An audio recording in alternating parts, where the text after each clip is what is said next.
Good afternoon, treasure hunters. Welcome to Life's a Treasure. Today's video is the final wrap-up of a three-part desert series I was working on when I first started this channel a few months ago.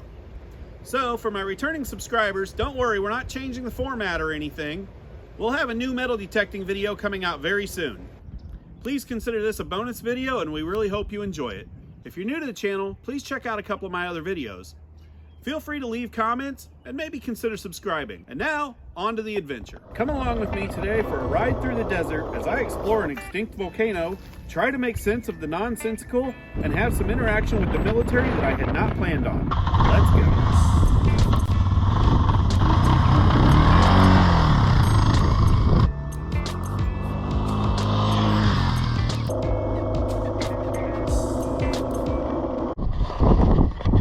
So I've passed like 3 government trucks, and now I've got an Osprey coming in doing something. So I've apparently stumbled into somebody's op. Not sure what they're doing, but probably fun. Maybe they're gonna storm the cinder cone. That'd be funny.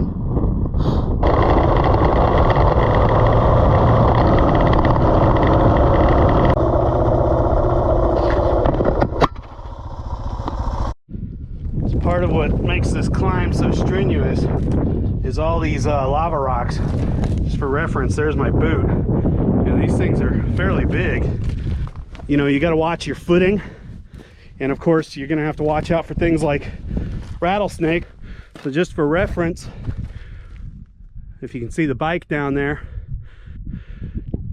I haven't gone very far yet. I'm probably up maybe 30 to 50 feet. A little ways to go. Let's get on it. Down up another 20 feet or so. You can see the bike down there. I gotta learn how to zoom this thing in. All right, only what, I don't know, 300 or 400 more feet to go. All right, good times. I seem to have run out of my trail. You know what I want to do is crest right there. That seems to be probably the nearest spot. So I think I'll change direction here, attacking it head on and going straight up at this point. Hey, we're almost to the top. Look at that. There's the bike. We are probably a couple hundred feet up. Top of the world, Ma. This is great. Speaking of top, we're almost there. Woo. So high up. This is ridiculous. Now you may be asking yourself, what is that? Well, we're gonna show you. First time I came up here 20 or so years ago, I asked myself the same thing. I was like, what is that? How did it get here? I didn't drive all the way around this mountain, but I can tell you, there are no roads coming up here. So, what is this thing? Well, drawing on my military experience, to me, that looks like an aircraft tow tractor. We used them in the Navy, tow aircraft around on the flight deck of the aircraft carrier, but also on the flight line. You've got these 2 points right here you can hook onto, but the way I remember these is they had a hitch. Oh, which would have been right here. I believe it, yeah, it was a pintle hitch. And then it hooked onto an aircraft tow bar, and the tow bar just drug out behind it. This thing probably weighs 2 tons. It is solid metal. And usually, I think even on the front, maybe not this one. The ones we had another pintle hitch on the front right here. So they could tow aircraft while looking at them, or whatever their reasoning was. Man, look at the steering components on this thing. There's no suspension whatsoever. Let's do an engine oil pan. This most likely would have been a diesel. I believe most military equipment is all diesel. That way they can all use the same fuel. Somebody stole the transmission pan. And for whatever reason, they took the bolts for the... They took the U-joint. Why would you do that? Wheels are long gone.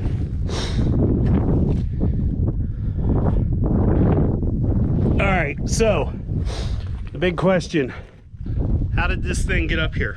Well, right about the start of World War II, General Patton's men were training in these mountains. When they were training out here, it was for the desert warfare that they were going to be experiencing in North Africa against Germany's General Rommel. Best guess I have for this, especially having been a parachutist in the military and having done paradrops and watched many paradrops of equipment, this I think was part of an equipment drop where they were testing the feasibility of dropping equipment into North Africa. Now, why would they have needed to drop a tow tractor? Pretty simple.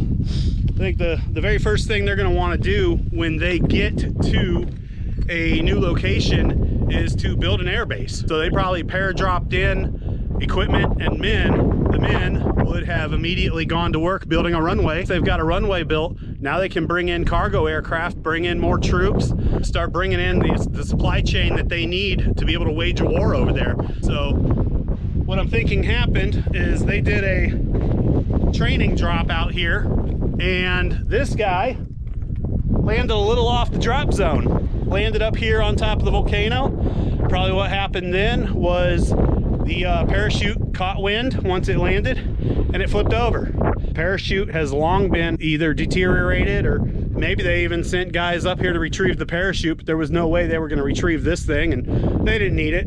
If they were doing practice airdrops, they were probably using outdated equipment they didn't need anymore. That's my theory on how this got here. Anyway, it's pretty neat. So let's go see the rest of the top of the volcano. We got our tow tractor. We got right. We got all the way around. We got enough sunlight. Geez, I'm on the lowest point of this thing, aren't I? Looks like I got more climbing to do. All right, so that's it. So let's go check this out.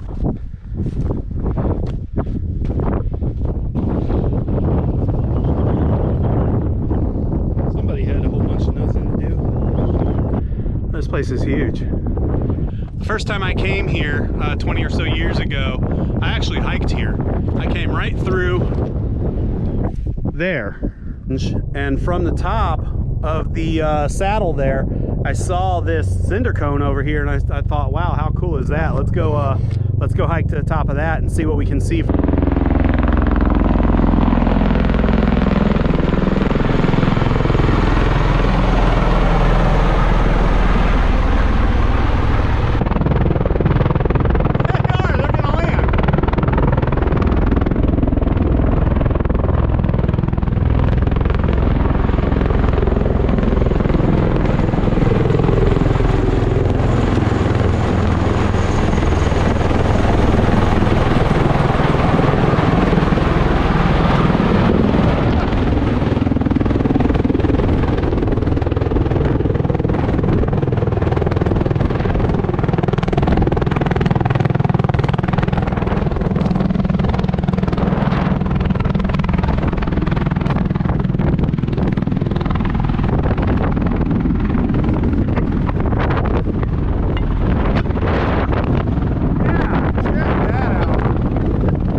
Last time I was that close to a returning military aircraft was, God, I've been out of the Navy for what, 8 years now?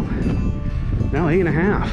Jeez. I think we've pretty well proven that there are no roads coming up here, so I think my theory on how that aircraft tow tractor got up here is probably the absolute closest to the truth. Anyway, let's head back down and head back towards camp. I got quite a ride ahead of me. See you at the bottom.